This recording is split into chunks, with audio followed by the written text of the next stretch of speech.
everyone, welcome to Shiksha class. நம்ம PGTRB 2025 எக்ஸாம்க்கு என்ன மாதிரியான கேள்விகள் கேட்பாங்க, லாஸ்ட் மினிட்ல நம்ம என்னெல்லாம் ரிவைஸ் பண்ணிட்டு போகணும், அதுதான் இந்த வீடியோல டிஸ்கஸ் பண்ண போறோம். நமக்கு தெரியும் PGTRBல எஜுகேஷன் சைக்காலஜிக்கு புது சிலபஸ் கொடுத்திருக்காங்க. அதுல 10 யூனிட் கவர் ஆகுது. குறிப்பா இந்த யூனிட் 1 and 3ல கவர்மெண்ட் பாலிசிஸ் அண்ட் ஸ்கீம்ஸ், நேரடியா சிலபஸ்ல எந்த இடத்துலயும் கவர்மெண்ட் பாலிசிஸ் அண்ட் ஸ்கீம்ஸ்னு அவங்க மென்ஷன் பண்ணாட்டி கூட இந்த யூனிட் 1 and 3ல இருந்து கண்டிப்பா நிறைய திட்டங்கள் தொடர்பான கேள்விகள் தான் வரும். அதுதான் இந்த வீடியோல நம்ம ரிவைஸ் பண்ண போறோம். So let's get started. முதல் கேள்வி பாருங்க, தமிழ்நாடு முதலமைச்சர் காலை உணவு திட்டம் முதலில் எங்கு தொடங்கப்பட்டது? சோ ஒரு திட்டம் இருக்கு அப்படின்னா அது எங்கு தொடங்குறாங்க, யார் தொடங்கி வைக்கிறாங்க, என்ன காரணத்திற்காக அது தொடங்கப்பட்டது, எந்த தேதி எந்த ஆண்டுல தொடங்கப்பட்டது, இந்த மாதிரியான கேள்விகள் நம்ம எதிர்பார்க்கலாம். சோ காலை உணவு திட்டம் யாரு தொடங்குறாங்க அப்படின்னா நம்மளுடைய முதலமைச்சர் தான் தொடங்கி வைக்கிறாங்க. தமிழ்நாடு பொறுத்த வரைக்கும் இந்த உணவு திட்டம், பள்ளிக்கூடத்துல கொடுக்கக்கூடிய உணவு திட்டத்திற்கு ஒரு பெரிய வரலாறே இருக்கு. முதல்ல இந்த கேள்விக்குரிய ஆன்சர் பார்க்கலாம், அதற்கடுத்து அது ஹிஸ்டாரிக்கலா நான் உங்களுக்கு எக்ஸ்பிளைன் பண்றேன். பேரறிஞர் அண்ணா பிறந்த நாளையொட்டி 2022ஆம் ஆண்டு செப்டம்பர் மாதம் 15ஆம் தேதி நம்ம முதலமைச்சர் அவர்கள் மதுரையில இருக்கக்கூடிய ஆதிமூலம் பிரைமரி ஸ்கூல்ல, அதாவது கீழே அன்னத்தோப்பு அப்படிங்கிற பகுதியில இருக்கக்கூடிய அந்த மதுரை கார்பரேஷன் ஸ்கூல்ல தான் காலை உணவு திட்டத்தை அவங்க தொடங்கி வைக்கிறாங்க. இது ரொம்ப முக்கியமான ஒரு கேள்வின்னு நம்ம சொல்லலாம். இதை தொடர்ந்து நான் சொன்ன மாதிரி வரலாற்று ரீதியா நம்மளுடைய தமிழ்நாடை பொறுத்த வரைக்கும் பாத்தீங்கன்னா 1920லயே ஜஸ்டிஸ் பார்ட்டி 1000 லைட் பகுதியில இருக்கக்கூடிய கார்பரேஷன் ஸ்கூல்ல இந்த உணவு திட்டத்தை ஆரம்பிச்சிட்டாங்க 1920லயே. அதை தொடர்ந்து முதலமைச்சரா இருந்த காமராஜர் அவர்களுமே என்ன பண்றாங்க, 1962ல மத்திய உணவு திட்டம் எடுத்துட்டு வராங்க. அதை தொடர்ந்து முதலமைச்சரா இருக்கக்கூடிய MG ராமச்சந்திரன் அவர்கள் என்ன பண்றாங்க அப்படின்னு பாத்தீங்கன்னா 1980 ஆகிய காலகட்டங்கள்ல சத்துணவு திட்டமா மாத்துறாங்க. அதாவது நியூட்ரிஷியஸா அந்த சாப்பாடை எடுத்துட்டு வராங்க. அதை தொடர்ந்து நம்மளுடைய முதலமைச்சர் கலைஞர் கருணாநிதி அவர்களுமே என்ன பண்றாங்க, அந்த சத்துணவு திட்டத்தோடு சேர்த்து முட்டை, அது ஊட்டச்சத்து நிறைந்தது இல்லையா, அதனால முட்டைகளை இன்ட்ரடியூஸ் பண்றாங்க. பள்ளி மாணவர்களுக்கு அவங்க சாப்பிடும் பொழுது முட்டை வழங்கப்படுகிறது. அதை தொடர்ந்து நம்மளுடைய அடுத்த முதலமைச்சர் ஜெயலலிதா அவர்களுமே என்ன பண்றாங்க அப்படின்னா கலவை சாதம், வெரைட்டி ரைஸ் கொடுக்குறாங்க. கீரை சாதம், வெஜிடபிள் ரைஸ், இது எல்லாமே படிக்கக்கூடிய மாணவர்கள் தொய்வடையக்கூடாது, அவங்களுக்கு சிறப்பான ஊட்டச்சத்து இருக்கணும் அப்படிங்கிறதுனால தமிழக முதலமைச்சர்கள் செய்தது. இது வரலாற்றுல இருந்து என்னைக்குமே நீங்காத இடம் பெற்றிருக்கு. இதோடைய அடுத்த அப்டேட்டா இப்போ நமக்கு இருக்கக்கூடிய முதலமைச்சரும் காலை உணவு திட்டத்தை தொடங்கி வைக்கிறாங்க. ஸோ இது ரொம்பவே முக்கியமான கரண்ட் அஃபேர். ஏன்னா பேரறிஞர் அண்ணா பிறந்த நாளை முன்னிட்டு தான் இவங்க 2022ஆம் ஆண்டு செப்டம்பர் 15ஆம் தேதி ஆதிமூலம் பிரைமரி ஸ்கூல் மதுரையில இதை தொடங்கி வைக்கிறாங்க. ஸோ இந்த கேள்விகள் கண்டிப்பா நீங்க எதிர்பார்க்கலாம். இதற்கு அடுத்ததா பாருங்க, தமிழ் புதல்வன் திட்டம் முக்கியமாக ஊக்குவிப்பது எதை? ஸோ தமிழ் புதல்வன் திட்டம் எதை குறிப்பிடுது அப்படின்னு கேட்கிறாங்க. சுற்றுலாவுக்காக இந்த திட்டமா, சுகாதாரத்துக்காக திட்டமா, உயர்கல்வி சார்ந்த திட்டமா இது, இல்ல வேளாண்மை சார்ந்த திட்டமா? ரொம்ப எளிமையா இதுக்கு பதில் சொல்லிட முடியும், இது கண்டிப்பா உயர்கல்வி சார்ந்த திட்டம் தான். உயர்கல்வி, ஹையர் எஜுகேஷனுக்காக தான் இந்த திட்டம்.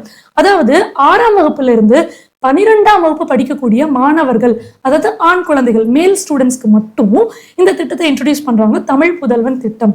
இதன் மூலியமா பயனடையக்கூடியவர்கள் இந்த கவர்மெண்ட் ஸ்கூல்ல 6ஆம் வகுப்புல இருந்து 12ஆம் வகுப்பு படிக்கிறவங்க மட்டும்தான். நீங்க இன்னொரு விஷயம் முக்கியமா புரிஞ்சுக்கணும், 12ஆம் வகுப்பு வரைக்கும் நான் கவர்மெண்ட் ஸ்கூல்ல படிச்சிருக்கேன் அப்படின்னா அடுத்து உயர்கல்விக்காக நான் கல்லூரிகள்ல சேரும் பொழுது எனக்கு மாதம் ஊக்கத்தொகையா 1000 ரூபாய் கொடுப்பாங்க. சோ இது எனக்கு ஒரு பெரிய ஊக்கத்தொகை. இதனால என்ன பயன் அப்படின்னு கேட்டீங்கன்னா, 12 முடிச்சுட்டு போதுங்க நான் படிக்கல அப்படின்னு சொல்றவங்க கூட இல்ல நான் இதுக்கு மேல நான் கல்வியை தொடர்ந்து படிக்கணும், கண்டிப்பா நான் உயர்கல்வியில சேரணும் அப்படின்னு சொல்லி அந்த கல்லூரிகள்ல மாணவர்களோட சேர்க்கை விகிதத்தை அதிகரிக்கிறதுக்காகவும் டிராப் அவுட் ரேஷியோவை குறைக்கிறதுக்காகவும் தான் இப்படி ஒரு திட்டம் நம்ம இன்ட்ரடியூஸ் பண்ணியிருக்கோம். ஸோ இது ரொம்ப முக்கியமான கேள்விதான். உயர்கல்வியில தான் தமிழ் புதல்வன் திட்டம் இடம்பெறுது. இது ரொம்ப ரொம்ப முக்கியம். ஸோ இந்த கேள்விக்குரிய பதில் என்ன, கமெண்ட் செக்ஷன்ல கண்டிப்பா தெரிவிங்க. சரியா, நம்ம அடுத்த கேள்வி போலாமா? இது ரொம்ப எளிமையான கேள்வி. தமிழ் புதல்வன் திட்டத்தின் பயனாளர்கள் யார்? கமெண்ட் செக்ஷன்ல தெரிவிங்க. சரியா, சோ இதே மாதிரி இப்ப தமிழ் புதல்வன் திட்டம் ஆண் குழந்தைகளுக்காக செய்யறாங்க நம்ம சொன்னோம். இதுவே 6ஆம் வகுப்புல இருந்து 12ஆம் வகுப்பு படிக்கக்கூடிய பெண் குழந்தைகளுக்கு என்ன திட்டம் அப்படின்னா புதுமை பெண் திட்டம். இந்த புதுமை பெண் திட்டத்திற்கு இன்னொரு பெயரும் உண்டு. நம்ம கிளாஸ்ல இதை ரொம்ப தெளிவா டிஸ்கஸ் பண்ணிருக்கோம். ஸோ இதையுமே நீங்க கமெண்ட் செக்ஷன்ல தெரிவிங்க. புதுமை பெண் திட்டம் அப்படிங்கிறது 6ஆம் வகுப்புல இருந்து 12ஆம் வகுப்பு படிக்கக்கூடிய மாணவிகள், அதாவது கேர்ள்ஸ் ஸ்டூடெண்ட்ஸ், பெண் குழந்தைகளுக்கு அவங்க 12ஆம் வகுப்பு வரைக்குமே அரசாங்க பள்ளிகள்ல படிச்சிருக்காங்க அப்படின்னா உயர்கல்வி கல்லூரிகள்ல சேரும் பொழுது மாதம் உதவித்தொகையா 1000 ரூபாய் அவங்க பெறுவாங்க. ஸோ இதுதான் இந்த புதுமை பெண் திட்டம். ஸோ இது வரைக்கும் இந்த புதுமை பெண் திட்டத்துல 2.73 லட்சம் மாணவர்கள், அதாவது மாணவிகள், பெண் குழந்தைகள் வந்து பயனடைஞ்சிருக்காங்க. அண்ட் இது வந்து நான் சொன்ன மாதிரி இதோட நோக்கம் என்ன அப்படின்னா, உயர்கல்வியில அவங்க என்ன பண்ணணும், கண்டிப்பான முறையில அந்த சேர்க்கை விகிதத்தை மாதம் உதவித்தொகையா 1000 வந்து இவங்க மாணவிகளுக்கு கொடுக்குறாங்க. சரி, இப்ப நம்ம அடுத்து போலாமா? அடுத்த கேள்வி பாருங்க, புதுமை பெண் திட்டம் தொடங்கப்பட்ட ஆண்டு. சோ எந்த ஆண்டு இந்த புதுமை பெண் திட்டத்தை தொடங்குறாங்க அப்படின்னா, செப்டம்பர் 5ஆம் தேதி 2022 தான் புதுமை பெண் திட்டத்தை தொடங்கி வைக்கிறாங்க. சரியா? சோ நம்ம அடுத்து போலாமா? 2024ஆம் ஆண்டளவில் 15-16 வயதுடைய குழந்தைகளின் பள்ளி விடுப்பு விகிதம் எவ்வாறு குறைந்துள்ளது? ஒண்ணும் இல்லைங்க, நம்ம எப்பவுமே நம்மளோட exam questions paper, previous question பேப்பர்ல பாத்தீங்கன்னா ASER அப்படிங்கிற ஒரு ரிப்போர்ட்ல இருந்து நமக்கு நிறைய கொஸ்டின்ஸ் கேட்பாங்க. நீங்க ப்ரீவியஸ் இயர் கொஸ்டின்ஸ் பார்த்தாலே தெரியும். சிலபஸ்ல எங்கேயுமே இது வந்து வெளிப்படையா கேட்டது கிடையாது. இதனாலதான் எங்க இருந்து கேள்வி கேட்கிறாங்கன்னே தெரியல அப்படிங்கிற மாதிரி நிறைய பேர் என்கிட்ட பேசும்போது நீங்க சொல்றீங்க இல்லையா? ஏன்னா அந்த சிலபஸ்க்கும் கேள்வித்தாளுக்கும் நேரடியான தொடர்புகள் வந்து கொஞ்சம் குறைவா தான் இருக்கும். ஆனா நீங்க உள்ள போய் பார்த்தீங்கன்னா கவர்மெண்டோட schemes and policies and other reports, அவங்களோட அறிக்கையில இருந்து நிறைய கேள்விகள் வந்து எதிர்பார்க்கலாம். ஓகே, அந்த மாதிரி தான் இதுவும் ஒரு கேள்வி. ASER ரிப்போர்ட் அப்படிங்கிற ரிப்போர்ட்ல இருந்து தான் இந்த கரண்ட் அஃபேர் ரிலேட்டடான கொஸ்டின்ஸ் கண்டிப்பா உண்டு. 2024 நமக்கு ரிப்போர்ட் கிடைச்சிருக்கு. ஸோ இந்த ஆண்டுக்குரிய தேர்வுல வந்து நம்ம கண்டிப்பா இந்த கேள்வி எதிர்பார்க்கலாம். இவங்க என்ன கேட்டிருக்காங்க, 15-16 வயது உடைய குழந்தைகளோட டிராப் அவுட் ரேஷியோ எப்படி இருக்குங்கிறதான் கேள்வியா கேட்டிருக்காங்க. நம்ம PGTRB எக்ஸாம் எழுதுறதுனால நம்ம 11th 12th அந்த ஏஜ் குரூப்ல இருக்கிற குழந்தைகளுடைய கண்டென்ட்டை தெளிவா வாசிச்சுக்கணும். அது எந்த அறிக்கையா இருந்தாலும் சரி, கண்டிப்பா வந்து நம்ம அந்த 11th 12th அந்த ஏஜ் கவர் பண்ற மாதிரியான டீட்டெயில்ஸ் எல்லாம் கலெக்ட் பண்ணிக்கணும். இதுவே டெட் எக்ஸாம் ப்ரிப்பேர் பண்றீங்கன்னா நீங்க வந்து அந்த 10 வயது குழந்தைகள், 11 வயது குழந்தைகள், இவங்களுடைய கண்டென்ட் எல்லாம் நீங்க தேடி படிக்கணும். ஓகே, அது நம்ம இன்னொரு வீடியோல பார்க்கலாம். ஸோ இந்த 2024 ASER ரிப்போர்ட்ல இந்த 11th 12th படிக்கிற குழந்தைகளோட டிராப் அவுட் ரேஷியோ குறைஞ்சிருக்கு. அது எவ்வளவு குறைஞ்சிருக்குன்னு கேட்கிறாங்க. கண்டிப்பா இது உண்மைதான். இதற்கு முன்னதாக 2018 எடுத்த ரிப்போர்ட் வந்து நமக்கு கிட்டத்தட்ட ஒரு 13% வந்து டிராப் அவுட் இருந்தது. பட் இப்போ டிராப் அவுட் அப்படின்னா அடுத்தவங்க கல்வியை தொடராம கல்வி அதோட நிறுத்திப்பாங்க இல்லையா? பள்ளிகள்ல இருந்து இதுக்கப்புறம் ஸ்கூல் போல, காலேஜ் போல நின்றுடுவாங்க, படிப்பை வந்து டிஸ்கண்டினியூ பண்ணிடுவாங்க. ஸோ இதுதான் நம்ம டிராப் அவுட் அப்படின்னு சொல்றோம். ஸோ இந்த இடைநிற்றல் அப்படிங்கிற ஒரு விஷயத்த 13% இருந்து 2018 அது 13% இருந்திருக்கு. இப்போ 2024 வெறும் 7.9% இது மாற்றப்பட்டுள்ளது. அப்போ நல்லா குறைஞ்சிருக்குன்னு தானே அர்த்தம். ஸோ இது தொடர்பான அடுத்த தகவல் பார்த்தீங்க அப்படின்னா, பெண்களுக்கான டிராப் அவுட் ரேஷியோ 8.1% இருக்கு. சரிங்களா? ஸோ ஆண்கள் பெண்கள் கம்பேர் பண்ணும்போது பெண்கள் வந்து கொஞ்சம் அதிகப்படியாவே ஸ்கூல் எஜுகேஷன் கண்டினியூ பண்ணாம நிக்கிறாங்கிறது இது தெரிய வருது. ஸோ ஓவராலா பாத்தீங்கன்னா 7.9% தான். அது மட்டும் இல்லைங்க, இந்த முறை ASER ரிப்போர்ட்ல டிஜிட்டல் லிட்ரஸி அப்படிக்கு முக்கியத்துவம் கொடுத்துருக்காங்க. ஏன்னா நம்மளுடைய கல்வி அனைத்துமே வந்து ஆன்லைன்ல, இணைய வழியில மாறிக்கிட்டே வர்றது தெரியும். மாணவர்கள் எல்லாருமே உள்ளங்கையில செல்போன் வச்சுதான் படிக்கிறாங்க. ஈவன் ஆசிரியர்கள் நம்மளுமே வந்து செல்போன்ல தான் நம்மளுடைய பெரும்பாலான கல்வி தேடல்கள் வந்து இருக்கு. அப்போ இந்த மாணவர்கள் 11th 12th படிக்கக்கூடிய மாணவர்கள், அதாவது 15-16 வயதிற்கு உட்பட்ட மாணவர்கள் எவ்வளவு பேர் வந்து போன் யூஸ் பண்றாங்க, அதுல எவ்வளவு நேரம் அவங்க கல்விக்காக யூஸ் பண்றாங்க, எவ்வளவு நேரம் வந்து சோசியல் மீடியாவுக்காக யூஸ் பண்றாங்க, எத்தனை பேர் சொந்தமா போன் வச்சிருக்காங்க. ஸோ இந்த எல்லா ரிப்போர்ட்டும் தான் இந்த ஸ்லைட்ஸ்ல கொடுத்துருக்கேன். கிட்டத்தட்ட 90% மேற்பட்டோர் ஸ்மார்ட் போனை பயன்படுத்த தெரியும். அவங்களுக்கு நல்லாவே ஸ்மார்ட் போனை பயன்படுத்த தெரியும். இப்ப இருக்கிற இந்த 14, 15, 16 வயது குழந்தைகளுக்கு 90% மேற்பட்ட குழந்தைகளுக்கு ஸ்மார்ட் போனை தெளிவா பயன்படுத்த தெரியுது. ஆண் குழந்தைகளா இருந்தா 85.5% பேர் நல்லா சூப்பரா பயன்படுத்துறாங்க. பெண் குழந்தைகள் 79.4% பேர் ஸ்மார்ட் போனை நல்லாவே பயன்படுத்துறாங்க. இதுலயும் குறிப்பா சில பேர் வந்து அவங்க சொந்தமாவே போன் வச்சிருக்காங்க. அது பாத்தீங்கன்னா 27% பேர் வந்து சொந்தமா போன் வச்சிருக்காங்க. 14 வயது குழந்தைகள், 16 வயது குழந்தைகள் வந்து 37.8% பேர் சொந்த போனே வச்சிருக்காங்க. இது என்னோட போன் அப்படின்னு சொல்ற மாதிரி அவங்க அக்சஸ்ல வச்சிருக்காங்க. இதெல்லாம் இன்றைய நிலவரம். அதாவது 2024 ASER ரிப்போர்ட் இதெல்லாம். சரிங்களா? ஸோ இவ்வளவு தூரம் இன்டெப்தா கேள்வி வராட்டி கூட கண்டிப்பா டிராப் அவுட் ரேஷியோ வரும். அதே மாதிரி இந்த முறை வந்து புதுசா ASER ரிப்போர்ட்ல அவங்க டிஜிட்டல் லிட்ரஸியில தொடர்பா இவ்வளவு தூரம் தகவல் கலெக்ட் பண்ணியிருக்காங்க. ஸோ டிஜிட்டல் லிட்ரஸிக்கு அவங்க முக்கியத்துவம் கொடுத்துருக்காங்கிறது தெரிய வருது. ஸோ இது தொடர்பான கேள்விகள் நம்ம கண்டிப்பா எதிர்பார்க்கலாம். சரியா? ஓகே, ஸோ அடுத்து நம்ம போகலாம். 7வது கேள்வி பாருங்க. What is the name of Tamil Nadu main adult literacy program? அதாவது வயது வந்தோருக்கான கல்வி, பெரியோர்களுக்கான கல்விக்குரிய ப்ரோக்ராம் என்ன? தமிழ்நாடு கவர்மெண்ட் வந்து இந்த ப்ரோக்ராம் 2022 இருந்து 2027 இந்த 5 ஆண்டுக்குள்ள இந்த ப்ரோக்ராமை வெற்றிகரமா செயல்படுத்தணும் அப்படின்னு சொல்லிட்டு முனைப்போட இந்த திட்டம் கொண்டு வந்திருக்காங்க. இந்த திட்டத்தின் பெயர் என்ன? இந்த திட்டத்தோட பெயர் பாத்தீங்கன்னா புதிய பாரத எழுத்தறிவு திட்டம். புதிய பாரத எழுத்தறிவு திட்டம். அடல்ட் லிட்ரஸி ப்ரோக்ராம் அப்படிங்கிறது சென்ட்ரல் கவர்மெண்ட்டும் செயல்படுத்துறாங்க, மாநில அரசாங்கமும் செயல்படுத்துறாங்க. இந்த வயது வந்தோருக்கான கல்வி திட்டத்தை பொறுத்த வரைக்கும் இது சென்ட்ரல் கவர்மெண்ட் ஸ்பான்சர் பண்ணக்கூடிய ஸ்கீம் தான். சென்ட்ரல் கவர்மெண்ட் 60% ஸ்பான்சர் பண்ணுவாங்க, ஸ்டேட் கவர்மெண்ட் 40% ஸ்பான்சர் பண்ணுவாங்க. அண்ட் இதை முழுக்க முழுக்க செயல்படுத்தக்கூடிய பொறுப்பு வந்து ஸ்டேட் கவர்மெண்ட்டை சார்ந்தது. ஸோ தமிழகத்துல 2022ஆம் ஆண்டுல இருந்து 2027ஆம் ஆண்டுக்குரிய இந்த திட்டத்தின் பெயர் புதிய பாரத எழுத்தறிவு திட்டம். இதுல என்ன பண்றாங்கன்னா பெரியவர்களுக்குரிய கல்வி, அதாவது எழுத்தறிவு இல்லாம இருக்கக்கூடிய பெரிய வயதாயிடும். இப்போ குழந்தைங்கன்னா நீங்க ஸ்கூல்ல விட்டுடுவீங்க, அந்த வயது தவறிட்டாங்க, கொஞ்சம் எனக்கு 20 வயது ஆயிடுச்சு ஆனா எழுத்தறிவு இல்லை, 17 வயது ஆயிடுச்சு எனக்கு எழுத்தறிவு இல்லை, 40 வயது ஆயிடுச்சு எனக்கு எழுத்தறிவு இல்லை அப்படின்னா அவங்க எல்லாருக்கும் ஒரு திட்டம் நம்ம கொடுக்கணும் இல்லையா? அதனாலதான் அடல்ட் லிட்ரஸி ப்ரோக்ராம் அப்படின்னு எடுத்துட்டு வராங்க. இந்த அடல்ட் அப்படிங்கிறது எந்த வயதை குறிக்கும் அப்படின்னு நீங்க கேட்டீங்கன்னா 15 வயதிற்கு மேற்பட்டோரை தான் அடல்ட் அப்படின்னு நம்ம குறிக்கிறோம். நம்ம தமிழ்நாட்டுல அதுக்குரிய டெஃபினிஷன் அதுதான். 15 வயதிற்கு மேற்பட்டோரை நம்ம அடல்ட்னு குறிக்கும். ஸோ இந்த புதிய பாரத எழுத்தறிவு திட்டம் தெளிவா புரிஞ்சுக்கோங்க. இதற்குரிய இன்னொரு பேர் வந்து new India literacy program, NILP அப்படின்னு சொல்றாங்க. சில நேரங்கள்ல அப்ரிவேஷன்ல கூட இந்த மாதிரியான கேள்விகள் கேட்கலாம். ஏன்னா நம்ம சிலபஸ்ல தெளிவா அப்ரிவேஷன் கொடுத்துருக்கு.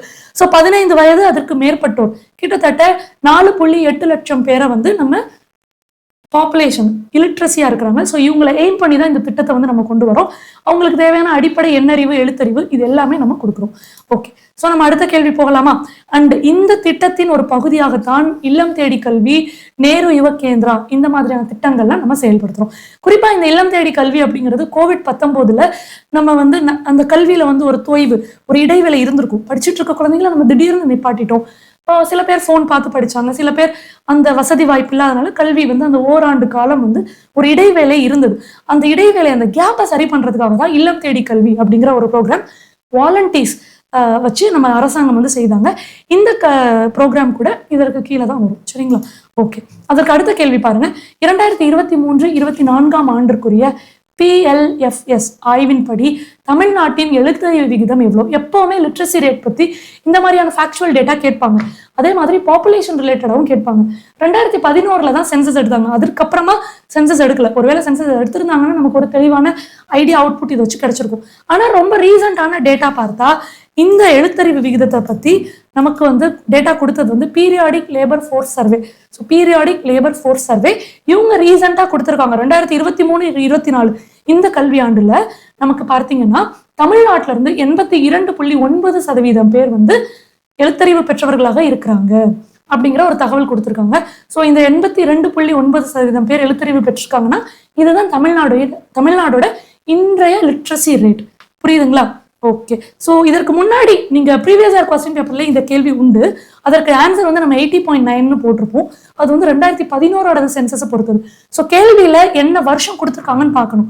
அதுக்கு தகுந்த மாதிரியான ஃபேக்சுவல் டேட்டாவை தான் நீங்க இங்க பதிலாக கொடுக்கணும். ஸோ இது ரொம்ப ரொம்ப முக்கியம். ஓகே, ஸோ இந்த 2011ஆம் ஆண்டு சென்சஸ் படி ஆண்கள் எவ்வளோ பேர், பெண்கள் எவ்வளோ பேர்னு கொடுத்துருக்காங்க. ஸோ இந்த தகவலுமே நீங்க தெளிவாக பார்த்துக்கோங்க, உங்களுக்கு ரொம்ப டீட்டெயில்டாக கொடுத்துருக்கேன். அடுத்த கேள்வி பாருங்க. கற்போம் எழுதுவோம் இயக்கம், கற்போம் எழுதுவோம் மூவ்மெண்ட் அப்படின்னு சொல்றாங்க. கற்போம் எழுதுவோம் இயக்கம் வந்து எப்போ தொடங்கினாங்க? ஸோ இது தொடங்கப்பட்ட ஆண்டு வந்து 2020 நவம்பர். ரொம்ப எளிமையான கேள்வி, நீங்க எதிர்பார்க்கலாம். கற்போம் எழுதுவோம் திட்டம் வந்து 2020 ஆண்டு நவம்பர் மாதம். அதாவது நம்மளோட சிலபஸ்ல பாத்தீங்கன்னா நீங்க foundational literacy and numeracy, functional literacy and numeracy இதெல்லாமே வந்து யூனிட் 1ல இருக்கக்கூடிய தலைப்புகள். அது அப்படியே வந்து கேள்வியா கேட்பாங்கன்னா இல்ல, கவர்மெண்ட் பாலிசிஸ் அண்ட் ஸ்கீம்ஸ் மூலமா தான் இந்த கேள்விகள் கேட்பாங்க. சரியா? ஓகே, அடுத்து போலாமா? தமிழ்நாட்டில் கம்யூனல் ஜியோவின் தந்தை என அழைக்கப்படுபவர் யார்? ரொம்ப ரொம்ப ரொம்ப எதிர்பார்க்கக்கூடிய கேள்வி. ஏன்னா நமக்கு புதுசா கொடுத்திருக்க இந்த யூனிட் 3ல justice party, self respect movement இதெல்லாம் கொடுத்துருக்காங்க. இன்றைக்கு இருக்கக்கூடிய அரசாங்கத்தோட ஒரு ஆரம்ப கால வளர்ச்சி நிலை அப்படின்னு நம்ம இதை சொல்ல முடியும். ஸோ இது நம்மளுடைய தமிழக வரலாற்றிலையுமே கல்வியில இவ்வளவுதான் தமிழ்நாடு சிறந்து விளங்குது. இப்போ 2 நாளுக்கு முன்னாடி கூட செழியன் அவர்கள் வந்து என்ன சொல்லியிருந்தாங்க, நம்மளோட அமைச்சர் செழியன் அவர்கள் வந்து உயர்கல்வியில இந்தியாவிலே தமிழ்நாடு தான் முதல் இடத்தை பிடிச்சிருக்கு அப்படின்னு சொன்னாங்க. இது ரொம்ப பெருமை வாய்ந்த விஷயம். இது வந்து இன்னைக்கு நேற்று நடந்தது இல்லை. 1920 முதல்ல எப்போ வந்து பிரிட்டிஷ் நம்ம ஆட்சி செஞ்சுட்டு இருக்கும்போது எலெக்ஷன் வச்சாங்க. அப்போ எலெக்ஷன்ல ஜஸ்டிஸ் பார்ட்டி ஜெயிக்குது. அவங்க ஜெயிக்கும் போதே போட்ட கம்யூனல் ஆர்டர், அவங்க ஜெயிக்கும் போதே வந்து முதல் எலெக்ஷன்ல அவங்க வந்து வரும் பொழுதே வந்து என்ன பண்றாங்கன்னா கல்விக்காக நிறைய திட்டங்கள் கொண்டு வராங்க. நான் சொன்னேன் இல்லையா, 1920 வந்து 1000 லைட் 1000 விளக்கு பகுதி, சென்னையில 1000 விளக்கு பகுதியில அவங்க உணவு திட்டத்தை அறிமுகப்படுத்துறாங்க. அது முக்கியமான ஒரு செயல்பாடு, நீதி கட்சியோட செயல்பாடு தான். அதுக்கு அடுத்து பாருங்க, இந்த கம்யூனல் ஜீவோமே நீதி கட்சியோட தான். அப்போ கம்யூனல் ஜீவோட தந்தை என்று அழைக்கப்படுவார் யார் அப்படின்னா எஸ் முத்தையா. ரொம்ப முக்கியமானது, எஸ் முத்தையா முதலியார் அப்படின்னு அவர் சொல்லுவாங்க. இவர் தான் என்ன பண்றாரு அப்படின்னா கம்யூனல் ஜிஓ போடுறாங்க. இந்த ஜிஓ வந்து 1029 அப்படின்னு சொல்லுவாங்க. ஜிஓ நம்பர் வந்து 1029. பட் இப்போ இந்த கம்யூனல் ஜிஓ எந்த ஆண்டு போட்டாங்க அப்படின்னு கேட்டீங்கன்னா 1921 போடுறாங்க. சரி, இந்த கம்யூனல் ஜிஓல இவங்க என்ன சொல்றாங்க அப்படின்னா, குறிப்பா இவங்க சொல்ல வர விஷயம் என்னன்னா, ஏற்றத்தாழ்வு இருந்தது, சமூகத்துல ஏற்றத்தாழ்வு இருந்தது. அப்போ ரிசர்வேஷனை இன்ட்ரடியூஸ் பண்றதுக்காக தான் இந்த ஜிஓ போடுறாங்க. இது மெட்ராஸ் பிரசிடென்சி, அப்போ நமக்கு தமிழ்நாடுங்கிற பேர் கூட கிடையாது. மெட்ராஸ் பிரசிடென்சில ஜஸ்டிஸ் பார்ட்டி அந்த அரசாங்கம் கொண்டு வந்த ஜிஓ, கம்யூனல் ஜிஓ. இதன் தந்தை என்று அழைக்கப்படுவார் எஸ் முத்தையா முதலியார். அண்ட் இதை செயல்படுத்திய நாள் வந்து பாத்தீங்கன்னா செப்டம்பர் 6, 1921. ஸோ 3rd யூனிட்ல நீங்க ஃபோக்கஸ் பண்ணி படிக்கிறீங்கன்னா ஜஸ்டிஸ் பார்ட்டி அண்ட் அதுக்கப்புறம் செல்ஃப் ரெஸ்பெக்ட் மூமெண்ட்டுடைய மாநாடு, அது ஒரு மாநாட்டிலையும் யார் தலைமை தாங்கினாங்க, எந்த இடத்துல நடந்தது, எப்போ வந்து பெரியார் சேர்ந்தார், இந்த மாதிரியான விஷயங்கள்லாம் வந்து நம்ம தெளிவாக படிச்சுக்கணும். ஸோ இன்னைக்கு வீடியோவில் நம்ம முக்கியமாக என்னென்ன டிஸ்கஸ் பண்ணியிருக்கோம் அப்படின்னு பார்த்தீங்கன்னா, கண்டிப்பான முறையில் நம்ம வந்து இந்த கவர்மெண்ட் ஸ்கீம்ஸ் அண்ட் பாலிசிஸ் எல்லாமே கவர் பண்ணிட்டோம். ஸோ இதற்கு அடுத்த வீடியோலையும் முக்கியமான டாபிக்ஸ் கவர் பண்ணலாம். So stay tune with Shiksha class and subscribe to Shiksha class. Thank you all.